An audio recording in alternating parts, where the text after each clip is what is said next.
కొంచెం సేపట్లో వచ్చేస్తుంది. వస్తుంది. తను వచ్చేలోపు నీకు వేరే ఏదైనా డౌట్ ఉంటే అడిగేరా. ముఖ్యంగా దేవి, అభి, చాముండేశ్వరి వీళ్ల గురించి ఏదైనా డౌట్ ఉందా? సరే, నేను ఓపెన్గా అడుగుతున్నాను. ప్లీజ్ డోంట్ మిస్టేక్ మీ. నీకు చాముండేశ్వరికి పాత పగుంది. ఆ పగ తీర్చుకోవడానికి నన్ను యూజ్ చేసుకోవాలనుకుంటున్నావు, అంతే కదా?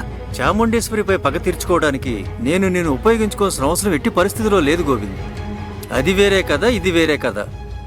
మనం ఏదైనా తప్పు చేస్తే అందుకు తగిన ఫలితం అప్పుడే మనం అనుభవించి తీరాలని నువ్వే కదా నాకు చెప్తుండేవాడివి. అవును, అది 100% కరెక్ట్. అలాంటి ఒక తప్పే ఇప్పుడు నేను చెప్పిన కథ. చాముండేశ్వరి చేసిన పాపం ఇప్పుడు సత్య ద్వారా నా కంట్లో పడాలని ఆ దేవుడు రాశాడు. ఇక్కడ బాధించబడ్డ దేవికి మనం సహాయం చేయాలి కదా. నా కూతురి మానాలు ప్రాణాలు కాపాడిన సత్య ఎటువంటి పరిస్థితిలోనూ చాముండేశ్వరి చేసే అరాచకానికి బలి అవ్వకుండా మనం కాపాడాలి. అందుకే ఈ నిర్ణయం తీసుకున్నాను. రేయ్, నీకు నేను చాలా రుణపడి ఉన్నాను. నాకు ఒంట్లో బాగున్నప్పుడు నిజమైన స్నేహితుడిగా నా పక్కనే ఉండి నువ్వు నా ప్రాణాల్ని కాపాడావురా. నీ మేలు నేనెప్పుడూ మర్చిపోను. నువ్వు ఏ తప్పు చేయవని నాకు తెలుసు. రేయ్, నేను నా మనస్సాక్షిని కూడా నమ్మనురా, కానీ నిన్ను నమ్ముతాను. నువ్వే నా మనస్సాక్షి అనుకుంటాను.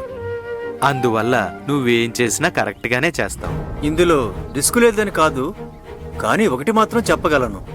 మనం వెళ్లే మార్గం సరైందా అని నేను ఖచ్చితంగా నీకు చెప్పలేను మిత్రమా. కానీ న్యాయం దక్కాలని మనం వెతుక్కుంటూ వెళ్తున్నాం, పోరాడుతున్నాం. అది ఖచ్చితంగా దక్కుతుందని నమ్ముతున్నాం. మనం చూడని తప్పుడు మార్గాల మిత్రమా. నువ్వు నాతో ఉంటే ఏదైనా సరే నాకు ఓకేరా. థ్యాంక్స్ రా. సార్, రామ్మా.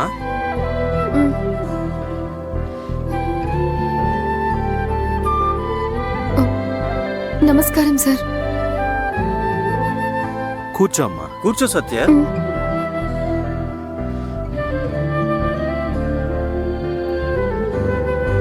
సత్య అంటే నువ్వే కదా?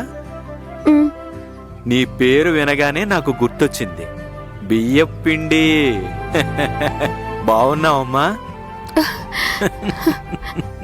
రేయ్, ఇంకా అది గుర్తుందా? గుర్తుండడమా? ఎలారా, ఎలా మర్చిపోగలను? నా భార్య కోరుకున్నట్లుగా సత్య నా ఇంటి గృహప్రవేశాన్ని అద్భుతంగా ఏర్పాటు చేసి పెట్టింది కదా. ఈవెన్ ఎలా మర్చిపోగలను? Okay, very good. నేను చెప్పిన అమ్మాయి తనే. నా పేరుతో మీరు అన్నీ గుర్తు పెట్టుకున్నారు సార్. పెద్ద విషయమే సార్, అది నా భాగ్యం. సరే, నువ్వేనా చాముండేశ్వర్ ఫంక్షన్ లో జరిగిన ఫైర్ యాక్సిడెంట్ ఆపింది? నా స్నేహితుడి కంపెనీకి చెడ్డ పేరు తీసుకొచ్చింది నువ్వేనా?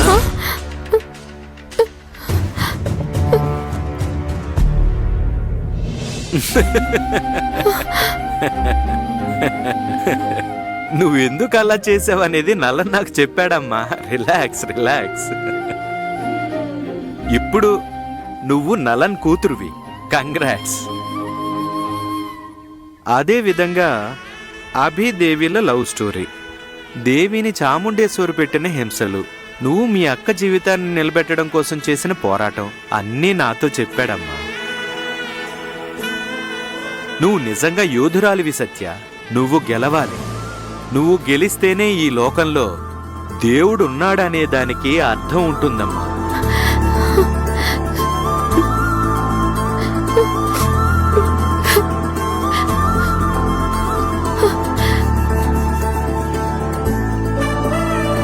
నువ్వు కూడా నా కూతురు లాంటి దానివేనమ్మా. నువ్వు బాధపడకూడదు. నలన్ నాకు ఒక ప్లాన్ చెప్పాడు. వీడు నా ప్రాణ స్నేహితుడు మాత్రమే కాదు, అంతకంటే ఎక్కువ అమ్మా నాకు.